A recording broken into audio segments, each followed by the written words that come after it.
Hi hello welcome to my channel Edutech 360 friends 32,400 పోస్టులతోటి RRB నుంచి release అయిన group D notification యొక్క physical efficiency test short form PET అంటాము. ఆ details ఒకసారి చూద్దాము. చూసే ముందు మన ఛానల్ ఫస్ట్ టైం చూస్తున్న వారు ఎవరైనా ఉన్నట్లయితే కనుక ప్లీజ్ సబ్స్క్రైబ్ చేయండి. ఓకే ఫ్రెండ్స్, కంటెంట్లోకి వెళ్ళిపోదాం. ఈ ఫిజికల్ ఎఫిషియన్సీ టెస్ట్ అనేది పీఈటీ అనేది ఎవరైతే సిబిటి కంప్యూటర్ బేస్డ్ టెస్ట్లో క్వాలిఫై అవుతారో క్వాలిఫై అయిన క్యాండిడేట్స్కి ఇది కాల్ అనేది రావడం జరుగుతుంది. అయితే ఈ పీఈటీకి 3 టైమ్స్ అంటే 1:3 రేషియోలో వేకెన్సీస్ని బట్టి కాల్ అనేది రావడం జరుగుతుంది ఫ్రెండ్స్. కాకపోతే ఈ 1:3 రేషియో అనేది ఎయిదర్ ఇంక్రీజ్ అయినా చేయొచ్చు, డిక్రీజ్ అయినా చేయొచ్చు. అది బేస్డ్ ఆన్ అవైలబిలిటీని బట్టి. అయితే ఈ ఫిజికల్ ఎఫిషియన్సీ టెస్ట్ అనేది మ్యాండేటరీగా క్వాలిఫై అయితే అవ్వాల్సి ఉంటుంది. ఈ పీఈటీ అనేది క్వాలిఫై అయితేనే నెక్స్ట్ లెవెల్కి అయితే మనం ఎలిజిబుల్ అయితే అవుతాం ఫ్రెండ్స్. ఓకే, ఇక్కడ మనకి మేల్ క్యాండిడేట్స్కి ఫీమేల్ క్యాండిడేట్స్కి సపరేట్గా ఈవెంట్స్ అయితే నిర్వహించడం జరుగుతుంది. ఆ డీటెయిల్స్ ఒకసారి చూసుకున్నట్లయితే కనుక మొదటగా మేల్ క్యాండిడేట్స్ డీటెయిల్స్ చూద్దాం. ఇక్కడ మనకి 35 kgs ఆఫ్ వెయిట్ని 100 మీటర్స్ 2 minutesలో అయితే తీసుకెళ్ళాలి. ఒక్క ఛాన్స్ మాత్రమే ఇస్తారు. అది కూడా మనం కిందకి దించి మళ్ళీ లిఫ్ట్ చేయడం వంటివి చేయకూడదు ఫ్రెండ్స్.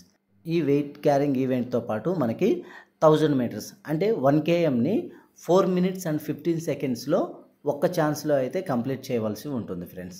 ఇది మేల్ క్యాండిడేట్స్కి సంబంధించినటువంటి ఈవెంట్స్. అలాగే ఇప్పుడు మనం ఫీమేల్ క్యాండిడేట్స్కి సంబంధించిన ఈవెంట్స్ చూసుకున్నట్లయితే కనుక ఇది కూడా మేల్ క్యాండిడేట్స్కి నిర్వహించినట్లే సేమ్ ఉంటుంది. అయితే దీనిలో మనకి 20 kgs వెయిట్ని 100 మీటర్స్ 2 minutesలో అది కూడా ఒక్క ఛాన్స్లోనే మరలా కిందకైతే దింపకుండా తీసుకొని వెళ్ళవలసి ఉంటుంది ఫ్రెండ్స్. అంటే ఇక్కడ పురుషులకైతేనేమో 35 kgs, అదేవిధంగా స్త్రీలకైతే మాత్రం 20 kgs.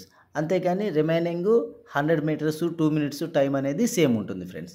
దీని తర్వాత మనకు వచ్చేసి ఫీమేల్ క్యాండిడేట్స్కి వచ్చేసి మనకి 1000 మీటర్స్ అంటే 1 km వచ్చేసి 5 minutes and 40 secondsలో కంప్లీట్ చేయవలసి ఉంటుంది ఫ్రెండ్స్. అంటే మేల్ క్యాండిడేట్స్తో పోల్చుకుంటే 1.5 minute అయితే ఎక్స్ట్రా టైం అయితే ఇవ్వడం జరిగింది ఫ్రెండ్స్. అయితే ఇక్కడ మహిళలకు సంబంధించి ఒక ఇంపార్టెంట్ అప్డేట్ అయితే ఇవ్వడం జరిగింది. అదేంటో ఒకసారి చూసినట్లయితే కనుక ఎవరైతే ఫీమేల్ క్యాండిడేట్స్ ప్రెగ్నెన్సీతో ఉంటారో వారికి ఈ పీఈటీ అనేది పోస్ట్పోన్ చేయడం జరుగుతుంది ఫ్రెండ్స్. అయితే పీఈటీ నిర్వహించకుండానే వీరికి పోస్టింగ్ ఇస్తారా అంటే అది కాదు. ఇక్కడ డీటెయిల్గా ఇవ్వడం అయితే జరిగింది. అదేంటి అంటే కనుక డెలివరీ అయిన తర్వాత 6 weeksకి వారిని రీఎగ్జామిన్కి పిలవడం అయితే జరుగుతుంది. అది కూడా ప్రాపర్ మెడికల్ సర్టిఫికేట్తో పాటు వారు అటెండ్ అయినట్లయితే కనుక అప్పుడు వారికి పీఈటీ అనేది నిర్వహించడం జరుగుతుంది. పీఈటీ మరియు మెడికల్ ఎగ్జామినేషన్ అనేది నిర్వహించడం జరుగుతుంది. ఈ పీఈటీ నిర్వహించిన తర్వాత మాత్రమే వారికి నెక్స్ట్ ప్రాసెస్ అనేది నిర్వహించడం జరుగుతుంది ఫ్రెండ్స్. ఓకే ఫ్రెండ్స్, చూశారు కదా, ఇది ఆర్ఆర్బీ గ్రూప్ డికి సంబంధించి ఫిజికల్ ఎఫిషియన్సీ టెస్ట్ షార్ట్ ఫామ్లో మనం పీఈటీ అంటాము. పీఈటీకి సంబంధించినటువంటి complete information. Okay friends, information నచ్చినట్లయితే మన ఛానల్ సబ్స్క్రైబ్ చేయండి, లైక్ చేయండి, షేర్ చేయండి. Thank you.